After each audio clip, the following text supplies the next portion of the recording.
Of all the scholars that I've ever watched on YouTube, in my opinion, you are the most rational, logical, easy to understand kind of scholar that I've ever come across in my life. And it is really important that this question is answered because I've never had a satisfactory answer for this question. My question is like a coin with two sides. The first side of it is this, and this is the question. I'm somewhere between an atheist and agnostic. I'm not sure where. God has created this entire universe, and the Quran speaks a lot about how it has taken so many days and mountains and this and that, and life is going to be a test and whatnot. My question is, way before God decided to create this entire universe, before he decided to put human beings, before he decided to send Prophet Muhammad or Adam and Eve, way before he even planned about doing any of this, he knew the end result of it. He knows in the end he will be disappointed by certain people and he will throw them in hellfire. He knows they will be burning. He knows they'll be tortured, and that is when they'll be repenting for what they've done. Way before he created the entire universe, he knows the outcome is gonna be bad. It may be good for certain people who are in heaven, but he knows that he can save those people from being in hell. Way before he even decided to go ahead with the creation. Yet he decides to go ahead with it, with all his godly logic. Why would he want to do that? The question, if I can just put it in this manner, how can God be so sadistic that he would actually go ahead with a plan which he knows is going to end up in that manner? That's the first side of the coin. The second side of the coin is, for some reason, if I believe that, okay, God is almighty and he understands everything is great, God is great, why is God insisting in the Quran that look at the mountains, look at the protons, the electrons, this and that, everything is so synchronized, how amazing I am? Why is he forcing us to find his creation amazing when it is a piece of cake for God? I mean, he just had to say kun and it was done. Then why is it a big deal if God has made this entire universe which is so amazing? Because for God it's nothing. So I should not be really amazed at his creation. He can do much more than this. So I do not understand why he wants us to respect what he's done or find it amazing what he has done. The brother asked a very good question and a very intellectual question. It's a very good question. And he has seen some of my tapes on YouTube, even of atheism. And this question that is troubling him, he hasn't got the answer to. The brother asked the question that Almighty God knows everything before he created the heaven and the earth, before he created human being, before Prophet Muhammad came here, peace be upon him, he knew everything. If he knew that some will go to heaven, majority will go to hell, so why did he create the human being? Isn't it sadistic? Is the basic question, correct? Right. Second question, I'll come to it later on. Brother told you that majority will go to hell. Well, even if one person is going, it doesn't make any sense. Even if one person goes to He could avoid that. hell, he could have avoided that. I mean, he could avoid being disappointed. Of course. I'll reply. The brother said, even if one person goes to hell, it is as though God would be disappointed. God doesn't get disappointed ever. Now coming to your question, I started a school. And you may have heard Islamic International School. If a teacher takes an examination, if she is just, while she is giving the examination, she writes in the maths paper 2 plus 2 is equal to how much? The student in front of her or him, the teacher, writes 5. She can very well tell the student, change 5 to 4. Would it be just on the teacher during the test and examination to correct a student who's writing a wrong answer? Right, but if she has an option that the student doesn't need to do any of that and still No, I'm asking you a simple question. I'm asking you a simple question. The teacher has given the question paper. Right. All the students were informed about it. You're right. For that particular situation, For that particular situation, the teacher can tell, dear student, change 5 to 4. What will the other students think about? Unjust. But God can be just at the same time. He can create a completely different condition. He doesn't have to go ahead with that situation. He's not bound by any situation. Brother is saying Almighty God can create something which is perfect and will not make mistake, correct? That God has already done. He created the angels. God created the angel never go against any commandment of God. But human being is a better creation than angel. The angels have got no free will of their own. If you have heard my tapes, if you have not heard, I'll tell you now. The angels are a creation of Almighty God, but not the best creation. Almighty God created the human beings. The human beings have a free will to go against God or to follow God. If you have chosen to be a human being, if you disobey His commandments, you go to hell. If you obey His commandments, you're superior than the angel. Because the angel doesn't have a free will of his own, then he follows God. It's nothing great. The human beings are the better creation of Almighty God. Almighty God has given a free will. That's the different question that Almighty God knows. Because He has ilm ghaib, He has knowledge of the future. He is more superior. So He has created such a creation which has a free will. The fault is of human being, not God. No, but God has created us with that fault, and He knows He can Not avoid fault, that. not fault. It's not fault, brother. It is free will. Why is He giving us a free will when He knows He's going to eventually put these many people in hell? Why is He doing something? That is a different creation. Like, would you want to create something which can think on its own, or would Why you want would to? someone so compassionate can also Brother, be that's what sadistic I at tell the you. same time? What you want, God has already created an angel. I'm asking you, which is better? An angel following Almighty God or a human being following Almighty God? Which is better? For me, absolutely, if I get a second chance, I would want to be an angel. Why would I risk going to Second hell? chance, correct. That's why Almighty God says in Surah Araf, chapter number 7, verse number 172, Almighty God brought all the human beings from the loin of Adam and asked them, is there one God? All agreed. Almighty God says in Surah Hashar, chapter 59, verse number 21, if Almighty God revealed the Quran on the mountain would shudder down. Almighty God says in Surah Ahzab, chapter 33, verse number 72, it is the human beings who were fools who said we want to be human beings. You and I were fools. Now you cannot backtrack. Once you said you want to appear for the test, once you read the test paper. Nobody asked me. They asked Adam and Eve. No, brother. Quran says every human being was asked. And then it is washed off. This memory is washed off. If the memory is away, the test, Almighty God says in the Quran, do you want to be a human being? If you become a human being, you can become superior to an angel or can get inferior. If you don't want to become a human being, just pass. Even for argument's Brother, sake, even in that... Please let me complete. You ask the question. All right, go ahead. If you interject, I will answer. Sure, go ahead. So Almighty God asked the human beings, and the Quran says, we human beings were fools, you and I both, were fools who opted for the test. Now once you undergo a test, if you follow the commandment after free will, you be superior to an angel. If you disobey Allah, you become inferior to an angel.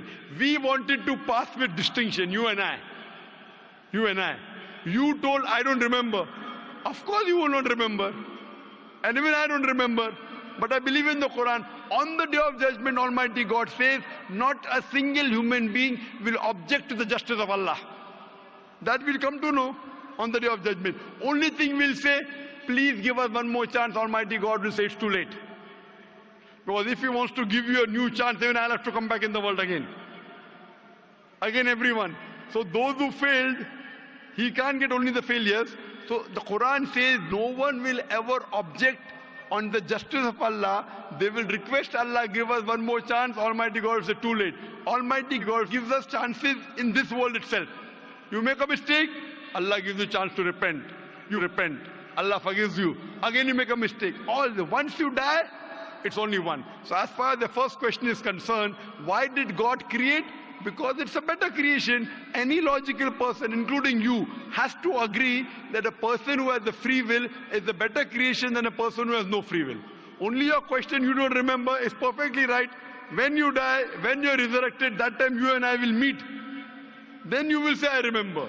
Even I don't remember now. But I have faith in the Quran that Quran cannot be wrong, because scientifically, if you heard my lecture, 80% of the Quran is 100% matching with science. 20% is ambiguous, neither right, neither wrong. So my logic says when 80% is 100% correct and not even 0.1% of the 20% is wrong, so my logic says even this 20% would be right.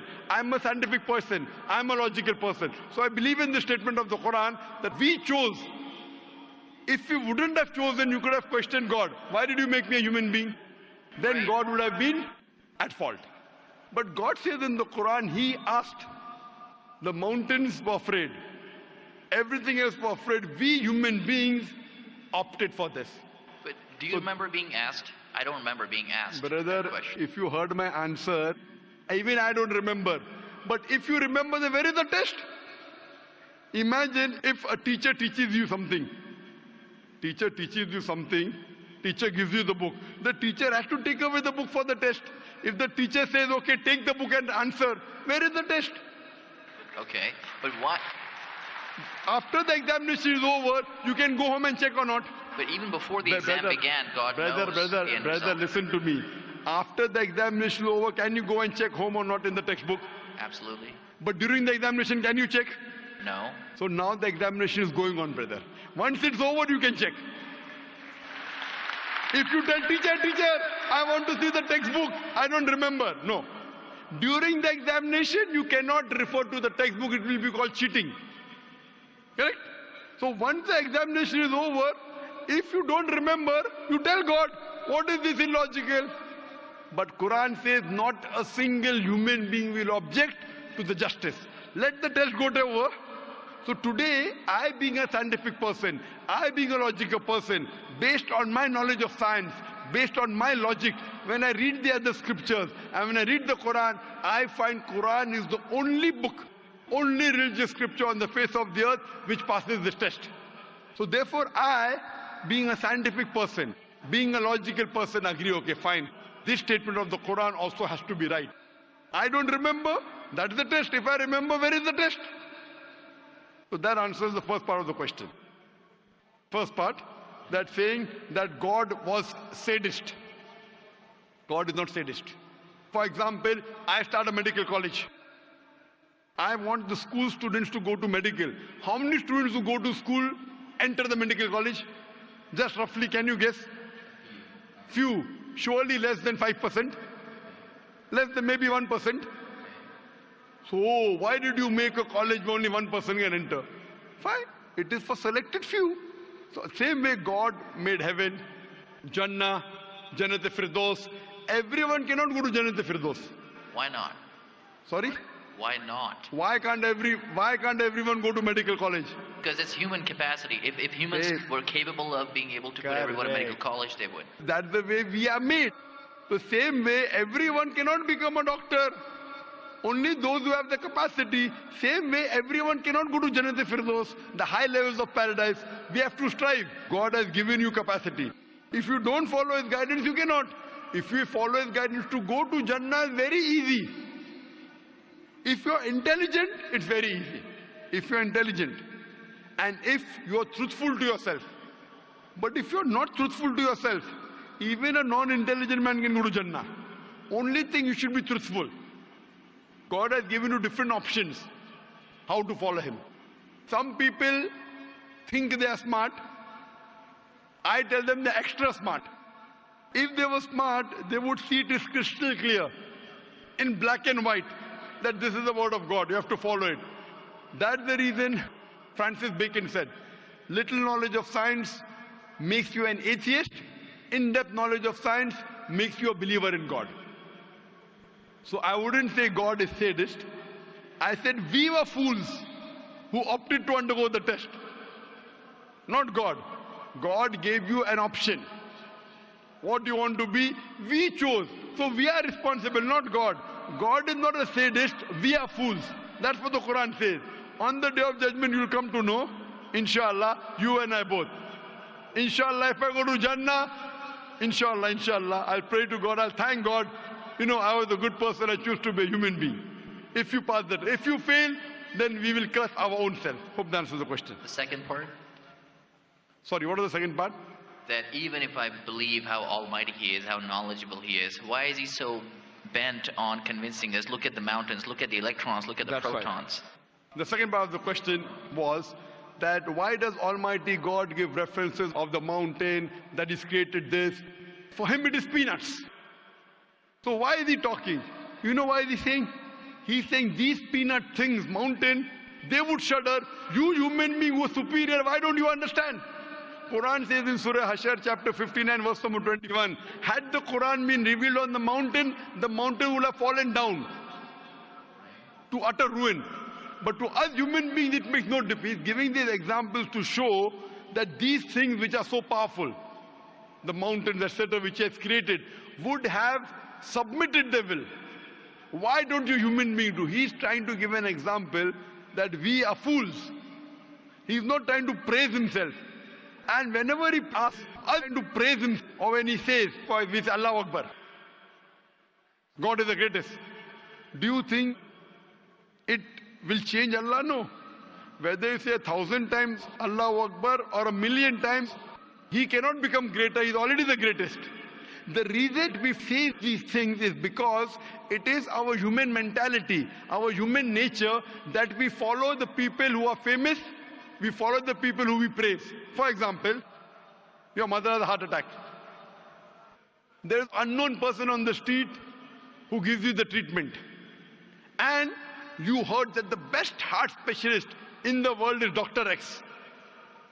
Now, will you follow Dr. X's advice or the person on the street who you don't know? Dr. X. Why? Because Dr. X is famous. People know him. He's the best in the world. So the reason in our salah, in our life, we say Allahu Akbar, Allah is the greatest, Allah is the most wise, Allah is the most intelligent. Why? If we say that, it doesn't benefit Allah. It benefits us. That if we praise him, we follow him. If we follow, we go to Jannah. To Allah, it makes no difference.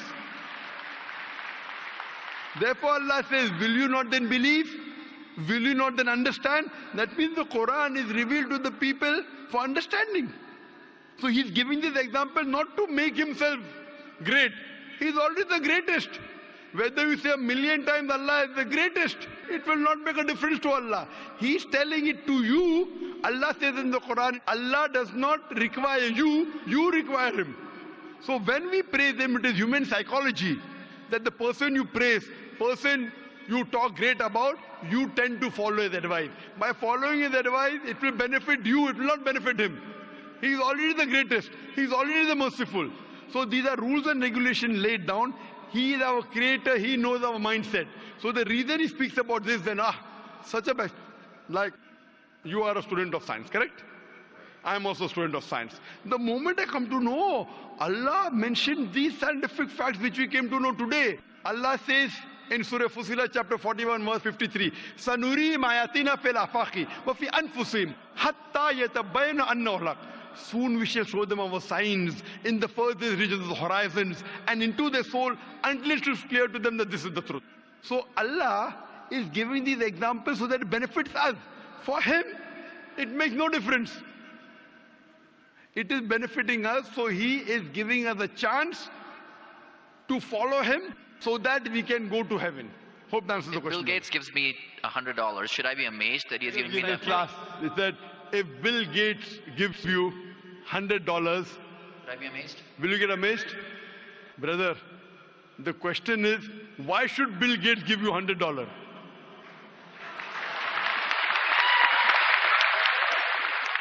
If you tell me a Tom, Dick and Harry gives you $100, nothing to be amazed.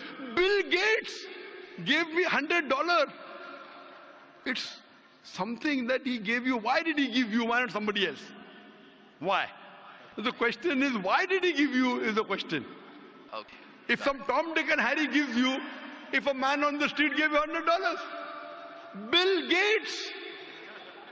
Got it. You got it, no? Answer. Got it. I got that. So now you're convinced, huh? Yes, absolutely. That is the answer. So inshallah, I hope that we'll come closer to Islam. So I should not be amazed at the fact that he's giving me the money. I should be amazed it's him who's giving the money. Alhamdulillah.